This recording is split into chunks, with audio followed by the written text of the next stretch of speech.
Hi friends, எல்லாருக்கும் வணக்கம். Welcome to Madhunisha vlogs. Friends, இன்றைக்கி என்ன வீடியோ பார்க்க போகிறீங்கன்னா, சனிக்கிழமை என்னுடைய கிராமத்து காலை வேலைகளை தான் பார்க்க போகிறீங்க. வாங்க வீடியோக்குள்ளே போகலாம். இப்போ தான் நம்ம சேனலை ஃபஸ்ட் டைம் பார்க்குறீங்க அப்படின்னா ப்ளீஸ் மறக்காமல் லைக் பண்ணி நம்ம சேனலை சப்ஸ்கிரைப் பண்ணி வச்சுங்க. அப்போ தான் நான் போகிற கிராமத்து வாழ்க்கை, என்னுடைய லைஃப் ஸ்டைல் எல்லாம் உங்களை வந்து சேரும்.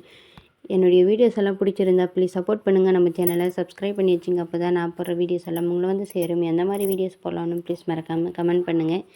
இப்போ வாங்க வீடியோக்குள்ளே போகலாம். இது வந்து வெள்ளிக்கிழமை ஈவினிங் சாயங்காலம் போல் எடுத்த வீடியோ தான். சாயங்காலம் வாழைக்காய் பஜ்ஜி போட்டு சாப்பிட்லாம் அப்படின்னு சொல்லிட்டு பொரியல், அதாவது அமாவாசையில் வெள்ளிக்கிழமை சாமி கும்பிடலாம் பொரியல் வச்சு அப்படின்னு சொல்லிட்டு தான் எடுத்து வெளியே வச்சுருந்தேன். பாப்பா 2 பேரும் சமாளிச்சிக்கின்னு அந்த வேலை செய்கிறதுக்கே மறந்துட்டு பொரியல் செய்கிறதுக்கே டைமும் இல்லை அப்படின்றதுனால வாழைக்காய் பஜ்ஜி மாதிரி போட்டு சாப்பிட்டுட்டேன் ஈவினிங்காக. அதுக்கப்புறம் கொஞ்சம் மாவு மீதமாக இருந்தது. சரி, அதுக்கு 2 வெங்காயம் ஒரு வெங்காயத்தை பாதியாக கட் பண்ணி அதையுமே மாவு கூட கலந்து அப்படியே போட்டு பஜ்ஜி செஞ்சு சாப்பிட்டுட்டோம். பஜ்ஜி எல்லாம் செஞ்சு சாப்பிட்டுட்டு வீடெல்லாம் கூட்டி வாசலெல்லாம் கூட்டி வீடு வாசலெல்லாம் கூட்டி விட்டுட்டு அதுக்கப்புறம் வழுக்கெல்லாம் ஏற்றிட்டு அந்த டே அதோடு அப்படியே முடிஞ்சு போச்சு. அதுக்கப்புறம் வீடியோவை எடுக்க தோணலை. சரின்னு சொல்லிட்டு மறுநாள் காலையில் எழுந்து வாசல் கூட்டி கோலமெல்லாம் போட்டு அதுக்கப்புறம் காலையில் வந்து நேற்றே கூழ் செஞ்சு வச்சுருந்தாங்க அத்தை. சரி, அது கூட வந்து ஊறுகாய் எதுவுமே கச்சிக்கிறதுக்கு இல்லாமல் இருந்தது. மாங்காய் சாப்பிட்டா இன்னும் ஓவர் ஹீட் ஆகிடும். உப்பு மிளகாத்தூள் போட்டு சாப்பிட்டா சரின்னு சொல்லிட்டு மாங்காய் வத்தல் போட்டு வச்சுருந்தேன். சரி, அதை ஊறுகாய் மாதிரி பண்ணிக்கலாம் அப்படின்னு தாளித்து விட்டுக்கலாம் அப்படின்னு சொல்லிட்டு தான் அதுக்கு சுடு தண்ணி காய வச்சு ஒரு மணி நேரம் நல்லா ஊறிச்சுன்னா அதுக்கப்புறம் அதனுடைய தண்ணியெல்லாம் இருத்துட்டு அதுக்கப்புறம் தாளித்து விட்டுக்கலாம் அப்படின்னு சொல்லிட்டு தான் சுடு தண்ணி போட்டு நல்லா ஊற வச்சுருந்தேன். அதுக்கப்புறம் நேற்று சாதம் கொஞ்சம் எக்ஸ்ட்ராவாக செஞ்சு வச்சுட்டு இருந்தேன். அது மீதமாக இருந்ததுனால நைட்டே புளி கிளறி வச்சுட்டு இருந்தேன். சரி, அதை தாளித்து விட்டுடலான்னு சொல்லிட்டு ஒரு சைடு புளி சாதம் கிளறி விட்டுட்டேன். இன்னொரு சைடு வந்து கொத்தவரக்காய் குழம்பு தொக்கு மாதிரி அப்படியே வச்சுக்கலாம் அப்படின்னு சொல்லிட்டு அதை தான் ரெடி பண்ணிகிட்டு இருந்தேன். இந்த கொத்தவரக்காய் தொக்கு வந்து ஈஸி தான். எண்ணெய் ஊற்றி எண்ணெய் நல்லா காஞ்சதும் கடுகு, வெங்காயம், தக்காளி இதெல்லாம் போட்டு நல்லா வதங்கணும்.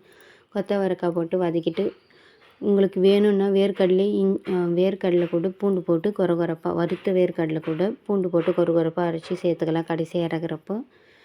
எனக்கு வேர்க்கடலை போட வேணாம் அப்படின்னு சொல்லிட்டு அப்படியே வெங்காயம் தக்காளி வதக்கி கொத்தவரக்காய் போட்டு வதக்கிட்டு புளி கொஞ்சமாக ஊற்றி கரைச்சி தள்ளிட்டு இது பண்ணிட்டா சூப்பராக ரெடி ஆகிடும் இந்த கொத்தவரக்காய். இதுவுமே ஒரு சைடு ரெடி பண்ணிகிட்டு இருந்தேன். அதுக்கப்புறம் பாப்பாவுக்கு ஆதார் கார்டு பிடிக்கலாம் அப்படின்னு சொல்லிட்டு போகலான்னு சொல்லிட்டு சொல்லியிருந்தாங்க.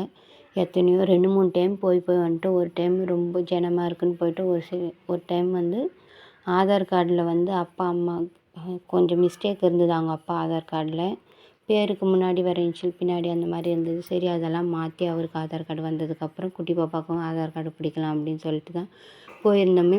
சீக்கிரமாக போனால் சீக்கிரம் வந்துடலாம், ஃபஸ்ட்டாக வந்துடலாம். ஏன்னா ஏற்கனவே போய் நிறைய ஜனம் இருக்குதுன்னு சொல்லிட்டு திரும்பி வந்துட்டாங்க. சரின்னு சொல்லிட்டு இந்த வாட்டி சீக்கிரமாக போகலான்னு சொல்லிட்டு சமையல் வேலை பாதியிலே அப்படியே நிறுத்திட்டு போட்டபடி அப்படியே இருந்து சரி எல்லாம் மூட்டை முடிச்சு கிடச்சி ஃபஸ்ட்டு இந்த ஆதார் கார்டு பிடிச்சிட்டு வந்துடலாம் அப்படின்னு சொல்லிட்டு தான் போயிருந்தோமே. போயிட்டு ஆதார் கார்டெல்லாம் பிடிச்சிட்டு வந்து சீக்கிரமாகவே முடிஞ்சிடுச்சு வேலை.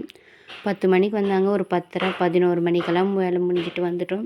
சரி, வர வழியில் அப்படியே பேக்கரியில் நின்றுட்டு கொஞ்சம் ஸ்வீட்டு, எனக்கு ஐஸ்கிரீமு, பாப்பாவுக்கு ஐஸ்கிரீம் எல்லாம் வாங்கி கொடுக்கணுன்னு கேட்டிருந்தேன். சரி, அவளுக்காக ஸ்வீட் கொஞ்சம் ஐஸ்கிரீமு மிக்சர் ஸ்நாக்ஸ் எதுவுமே இல்லாமல் இருந்தது அவளுக்கு. சரின்னு சொல்லிட்டு அவளுக்கு ஸ்நாக்ஸ் எல்லாம் வாங்கிக்கிட்டு வந்துட்டு இந்த பாவக்காவை ஃபஸ்ட்டு போகிறதுக்கு முன்னாடியே கட் பண்ணி வச்சுட்டு இருந்தேன். சரி, அதை வந்து பாவக்காய் புளி குழம்பு மாதிரி வச்சுட்டு இந்த சைடு வந்து சாதம் வடித்து வச்சிடலாம் ஃபஸ்ட்டு. ஏன்னா நாங்கள் வந்தது ஒரு 11:30 மணி ஆகிருக்கும். நானும் 2 பேரும் சமாளிச்சுக்கின்னு சமையல் செய்யறதுக்கு 1 ஆகிடும். அதுக்கப்புறம் மாமா வர காலையில் கூழ் மட்டும்தான் குடித்தாங்களே. சரி, புளி சாதமும் சாப்பிடல. அது நேற்று சாப்பாடு அப்படி இருந்தாலும் கொஞ்சம் தண்ணி விட்ட மாதிரி ஆகிடுது. அதை எடுத்து மாட்டுக்கு இல்லைன்னா நாய்க்கு போட்டுடலான்னு சொல்லிட்டு அதை எடுத்து வெளியே நாய்க்கு தான் போட்டுட்டேன். அதுக்கப்புறம் ஊற வச்சுருந்தேன் இந்த மாங்காய் வத்தலை அதையுமே நல்லா காய போட்டு வச்சுட்டேன். ஏன்னா ரொம்ப நேரம் நாங்கள் அங்கே போயிட்டு வர வரைக்கும் நான் அப்போதுக்கப்பே செஞ்சுக்கலாம் அப்படின்னு சொல்லிட்டு 1 மணி நேரம் ஊறிச்சுன்னா அதுக்கப்புறம் செய்யறது கரெக்டாக இருக்குன்னு சொல்லிட்டு தான் ஊற வச்சுருந்தேன். அங்கே போயிட்டு வரத்துக்குள்ளே இது ஞாபகமே இல்லாமல் அப்படியே விட்டுட்டு போயிட்டு இருந்தேன். ரொம்ப நேரம் ஊறிட்டு இருந்தது. சரின்னு சொல்லிட்டு இதை எடுத்து காய வச்சுட்டேன். இன்றைக்கெல்லாம் காஞ்சால் சாயங்காலமாக தான் தாளிக்கவே முடியும். சரின்னு சொல்லிட்டு அதை அப்படியே வச்சுட்டு சாதமும் வடிச்சிட்டேன். இந்த சைடு வந்து புளி கரைச்சி ஊற்றாமல் இருந்தது பாவக்காய் குழம்புக்கு. அதுக்கு புளியுமே கரைச்சி ஊற்றிட்டு அதுக்கப்புறமா தான் பாத்திரமெல்லாம் கழுவினேன். பாத்திரமெல்லாம் கழுவி முடிச்சுட்டு நான் சாப்பிட்றப்ப மதியம் 2:30 மணியும் ஆயிடுச்சு. அவ்வளோ நேரம் ஆயிடுச்சு. சமையல் வேலைலாம் முடிச்சுட்டு சாப்பிட்றதுக்கு சரின்னு சொல்லிட்டு காலையிலே இந்த பாவக்காய் பழுத்தாப்புல இருந்தது, அப்படியே எடுத்து வச்சுருந்தேன் பழத்தோடவே. சரி அது கூட சாம்பல் போட்டு வச்சுட்டா விதைக்காவும் அப்படின்னு சொல்லிட்டு நல்லா சிவப்பா இருந்தது. சரின்னு சொல்லிட்டு அதுக்குள்ளே சாம்பல் போட்டு அதையுமே நல்லா வெயிலில் ஒரு சைடு காய வச்சுட்டேன். மாங்காவுமே ஒரு சைடு காய வச்சுட்டேன். இந்த சைடு பாவக்காய் குழம்புமே ரெடி ஆகிட்டு இருந்தது. டேஸ்ட் எப்படி இருக்குதுன்னு பார்க்கலான்னு பார்த்தேன். ஏன்னா உப்பு புளி காரம் எப்படி இருக்குதுன்னு பார்க்கலான்னு பார்த்தா சரியான கசப்பு, என்னால் தாங்கவே முடியல. சரின்னு சொல்லிட்டு தண்ணியெல்லாம் குடிச்சிட்டு, உங்கள் யார் யாருக்கெல்லாம் பாவக்காய் குழம்பு பிடிக்குன்னு கமெண்ட் பண்ணுங்கள். எனக்கு சுத்தமாக பிடிக்கவே பிடிக்காது. பிறந்ததுலேருந்து இது வரைக்கும் ஒரு டைம் கூட பாவக்காய் குழம்பு சாப்பிட்டதே கிடையாது. வீட்டில் செய்வேன், ஆனால் சாப்பிட மாட்டேன். அதே மாதிரி நீங்கள் எந்தெந்த இது சாப்பிட்ருக்கீங்க, பாவக்காய் குழம்பு பிடிக்குமான்னு கமெண்ட் பண்ணுங்கள். கொலுசு வந்து ரொம்ப கருப்பாக இருந்தது. நிறைய பேர் க்ளீன் பண்ணி போடுங்க அப்படின்ற மாதிரி சொல்லியிருந்தாங்க. சரின்னு சொல்லிட்டு அதையுமே க்ளீன் பண்ணியிருந்தேன். இது நான் சிம்பிளாக தான் க்ளீன் பண்ணியிருந்தேன்னு காலையிலேயே இது பண்ணி வச்சுருந்தேன். என்னது, நம்மக்கிட்ட இருக்கிற விம் லிக்விட் இருந்தது. அது கூட நான் வந்து பேக்கிங் சோடா, இது சுடுதண்ணியில் இந்த பேக்கிங் சோடா, அதுக்கப்புறம் துணி துவைக்கிற பவுட்ரு, இதை போட்டு நல்லா கொதி வந்ததுக்கப்புறம் ஆஃப் பண்ணிவிட்டு இந்த பவுட்ரும் சோடாவும் போட்டு நல்லா ஊற வச்சுட்டு ஒரு 2 மணி நேரம் 2:30 மணி நேரம் ஊறி இருக்கும். அதுக்கப்புறம் ப்ரெஷ்ஷு வச்சு நம்ம பல் துலக்கோம்ல, அந்த ப்ரெஷ்ஷை வச்சு சோப்பு வச்சு நல்லா தேய்ச்சி எடுத்துனா க்ளீனாக வந்துடுச்சு. புது கொலுசு மாதிரியே இருக்குது. எனக்கவே பார்க்க அவ்வளோ ஆசையாக இருக்குது. பழைய கொலுசு புது கொலுசு ஆகிடுச்சு. சரின்னு சொல்லிட்டு அதெல்லாம் இது பண்ணிவிட்டு அப்படியே பாத்திரமெல்லாம் கழுவி வச்சுருந்தேன்னா கழுவிருந்தேன். அந்த கொலுசு தேய்ச்சி முடிச்சுட்டு அது எல்லாத்தையுமே எடுத்து கவுத்துட்டு காஞ்சதும் கவுத்து வச்சுட்டு அணைக்குடியுமே கழுவி காய வச்சுட்டேன் அந்த சைடு. ஏன்னா வெளியே தெரிய முடியாது அப்படின்னு இருந்ததுனால உள்ளவே காய வச்சுட்டேன்.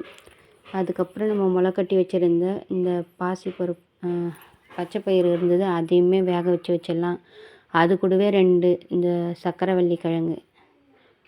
வெள்ளிக்கிழங்குன்னு சொல்லுவோம் நாங்கள். இந்த ஸ்வீட் பொட்டேட்டோவும் கழுவி கட் பண்ணி போட்டுட்டேன். நல்லா வெந்ததுக்கப்புறமா சாப்பிட்டுக்கலான்னு சூப்பராகவே வந்திருந்தது. இதெல்லாம் முடிச்சுட்டு அதுக்கப்புறம் அதெல்லாம் வேக வச்சு ஈவினிங் ஒரு 4 மணி போல் சாப்பிட்டு முடிச்சிட்டோம். இதுதான் என்னுடைய சனிக்கிழமை காலை வேலைகள். இந்த அழகான கிராமத்து வாழ்க்கை பிடிச்சிருந்தால் லைக் பண்ணுங்கள், ஷேர் பண்ணுங்கள், கமெண்ட் பண்ணுங்கள். சப்ஸ்கிரைப் பண்ணாமல் பார்த்துட்டு இருந்தேன், ப்ளீஸ் சப்போர்ட் பண்ணி நம்ம சேனலை சப்ஸ்கிரைப் பண்ணிங்க. அப்போ தான் நான் கிராமத்து வாழ்க்கை என்னுடைய லைஃப் ஸ்டைலெல்லாம் உங்களை வந்து சேரும். நாளைக்கு ஒரு நல்ல வீடியோவில் பார்க்கலாம். டாட்டா, பாய் பாய்.